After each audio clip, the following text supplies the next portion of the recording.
welcome to In the Rising, a health and wellness podcast for those going through and those supporting those going through cancer. My name is Bettina Brown, and I'm board certified in physical therapy, wound care, and lymphedema. And for me, cancer is very personal. It's affected my friends, my immediate, and my not so immediate family. And therefore, I created this podcast and FitAfterBreastCancer.com to address the multiple dimensions of our lives during and after recovery.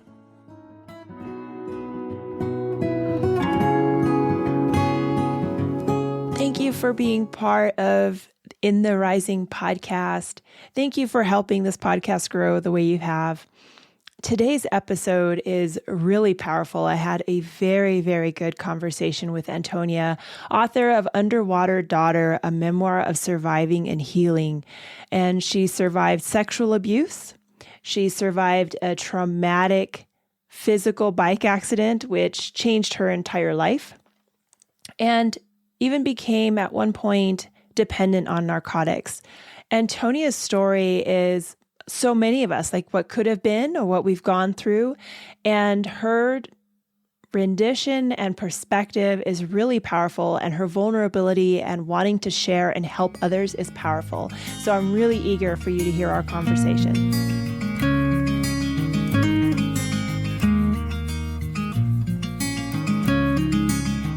First of all, thank you so much for being part of In the Rising, and also thank you for sharing a very important story. What I have learned after speaking with many authors is they feel there's a purpose. There's like a pull to write these words out to share in the world.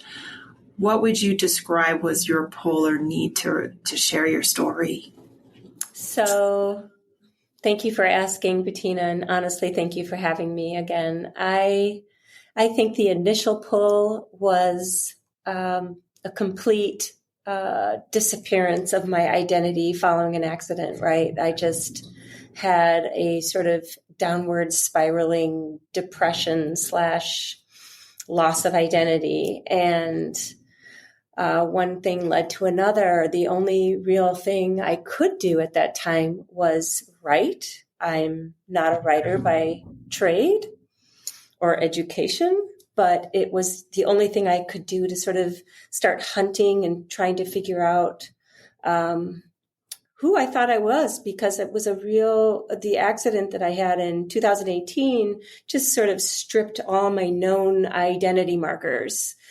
And once I started writing, and it certainly wasn't with the intention of publishing, but it was a real outpouring of experiences from my childhood. And it came out in a very raw and in a way that was forcing me to really perspectivize is a made-up word that I like to use. And sort of try to understand the happenings not from the situation of a victim or the situation of a very hurt child, but now this adult that has, an opportunity to sort of layer on a more global perspective, a more loving lens, a more understanding and deeper hunt through other people's lenses as well. And so once I got to that place, and then maybe some eyes were on my writing a little bit, it really became apparent to me that this could be helpful for someone else. This could resonate. This could be a voice that someone hasn't heard before that's maybe, experienced something similar. And thank you for sharing that. That's a very personal story. And what you talked about is you lost an identity. What some people I've spoken to who've been through similar circumstances, that their trauma became their identity instead of looking at it from a different loving lens, as you put it. Did you feel that you had taken the identity of that trauma into your adulthood and had to relook at that? Yeah. Or were you able to disconnect? I mean, in some ways, it's actually both of what you just said, because I became very detached from a sort of simple way of communicating in the world when I was young. I internalized and really buried and dissociated myself from the hard experiences. And I funneled everything, all my emotions, all my needs and wants through dance is basically what I did. So when I went back and was writing, I think after that many years, you normalize so much of the burdens you carry, right? And so there was some level of distancing in that way that I was just so accustomed to the weight. And then through the writing, realized, oh, it's there still. Like it is there. And I've just buried it so deeply that, it's almost like someone else's brain that it's living in. And so the writing finally gave me permission to say, I'm not going to do that anymore. I need to be a little more truthful about who I am, and so that I can change the dialogue. When I looked at your website, you also post information, like it's also resources. RAIN, Rape, Abuse, Incest National Network, the Foundation for Survivors of Abuse, etc. Did you use some of these support services, or what kind of support did you have? So I didn't use any of the more nationally known services. I definitely sought out a lot of books along the way. I had attended at least one, from memory, workshop weekend that was Laura Davis, who wrote Courage to Heal. And so at the time that was published, late 80s, I think. And so she was actively doing circuits at that time and sort of trying to gather in, people having had similar experiences, sexual trauma experiences. And over the years, I'd certainly dabbled in, just hiring a therapist, doing counseling, things like that. I would say I had a couple of, the dance and the ways that I employed sort of navigating so much of my emotional life through my body was a huge life hack for me, which was why the accident kind of shook all of that up. But I actually, after the accident too, read Bessel van der Kolk's book, which is so even more popular now than it was then, Body Keeps the Score. And that had a profound effect on me. Actually, Yes. One of my daughters just finished reading it as well. That was a tough read because that was one of the first times I felt really seen by this idea of how much I had incorporated my life and childhood into my physical self. And that's a great book. And it's a hard read, but it is so worth it. And it's, I think, important for people. It gives you an acceptance that one person may put their experiences in their body and another person does not. And so you cope differently and how you react. It's not so isolating, I think. So that was really opening. And, just the way you said that too, it's how many times have you heard like, oh, someone's trying to teach you how to play piano or whatever it might be, right? Learning how to write. And for some reason on that particular Friday, that 8th grade teacher or that adult said it in a way that made sense to you. And it's almost the same thing, like what you're saying, like you experienced something. I internalized it so fully within my body, whereas someone else could have done the exact opposite until something clicks, right? And, whatever, but yeah. Absolutely. Absolutely. So I have another question. You shared how you had felt silenced in your childhood. And then I looked at the title of the book, right? That you're underwater, but not drowning. Share this title. What does this mean for you? Yeah, that's perceptive. So, when you're underwater and you're maybe almost at that point where you're struggling to breathe, like it's hard to communicate, right? People don't understand you when you're trying to speak to them underwater, and it's hard to see. And I think that, when I say I was silenced, like I wasn't, sort of framed in a way that, I wasn't allowed to speak, but because of the circumstances of my childhood, I didn't trust my voice. I didn't trust my no. I didn't trust that the voice would do anything to change my circumstances. And there was just so much fear. And I think that, certainly being underwater can be a metaphor for that. I mean, the title is I think layered in other ways too. I actually found a lot of solace in the water, in the ocean, growing up. And so it's also like both sides of the coin, right?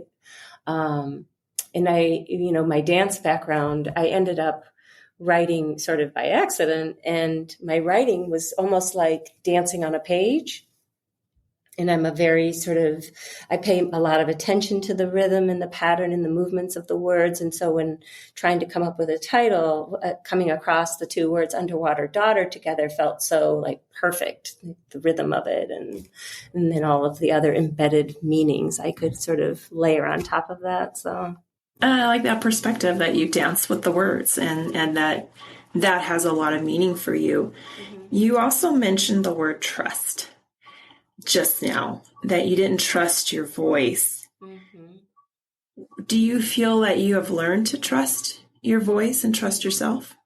Look at you. It's actually really funny because recently I'm writing again. I'm actually writing fiction, which I was sort of asked not to do, but I have these characters that I just love so much and I want to write their story. But the working title of that was Trust. And it's a really recent contemplation of mine that through all the work that I've done, that's probably been the last piece. It's come in stages, obviously, like the ways that I trust my children. Unconditional trust there, right? I mean, even when they F it up or they try to get away with something or whatever, there's still this bottom line, I see you, you see me thing. And that's been the hardest thing to really find and sort of let go so much of what I was holding on to in that regard. So yeah, you picked that up. And back to the word trust, you talked about your kiddos. You had to also invite another adult into that circle of trust. Did you feel that you were able to do that with bigger, wider, open eyes because of your experiences? Yes. Boy, that's a tricky question because, I've been married a couple of times. So hence, to your point, I haven't mastered the whole trust thing. And my husband and I are still working on that. Like I said, for me to point out my children, a minute ago, there was no like, that wasn't a mistake. Like that has been the cleanest, most sort of intuitive way of me finding that ability. And I'm still working on the other stuff. No question. And thanks for sharing that, because I think a lot of people feel if they're not fixed or they're not okay if it's not just gone. And you can take a lot of your experiences and it's a continued work in process. And that is okay. I always say life is practice. I like that. It's a lot of practice. Some days it's a harder practice than others. For sure. What would you say, looking at your story, looking back, what is one big lesson that you feel there was a silver lining around to you to offer the world? I think I've often wondered about the sort of innate strength I have, because through it all, I was never defeated. I was never going to give up hope, right? And so I don't know exactly where that comes from, but having been through the different experiences that I've been through, for me to be able to be a voice that says none of these things are going to define you, and that there's this bigger picture of all of us in this game, this life game, have our sufferings, our challenges, our circumstances that are open for interpretation, right? And we can at some point choose the loving lens, the perspective that we all have this opportunity to sort of shift out of the fear, out of the victim envelope, and see the next level where we can all get to. And that's the primary drive here. And thank you for sharing that. What do you feel you're still looking forward to in your life game? My life game, it's conversations like these that I love. You always get sort of nervous about putting yourself out there, right? It's vulnerability times a million. And what does Brene Brown say? Vulnerability is courage. It's bravery. And it's learning that, like, just shape-shifting the perception of vulnerability will allow us all to sort of, embrace that frailty as a way of revolutionizing love instead. So I have to say this was one of the most powerful conversations I've had because Antonia has done the work. We don't get to healing by just sitting and ignoring. We have to go through it. We have to literally walk the walk as well as talk the talk. And that is what Antonia has done. I have information about Antonia and her book below, and I really encourage you to reach out to her, to reach out to the resources she has on her website, to read the book, or even pass on this podcast that you feel that someone may benefit from. I thank you so much for your time, and let's keep building one another up.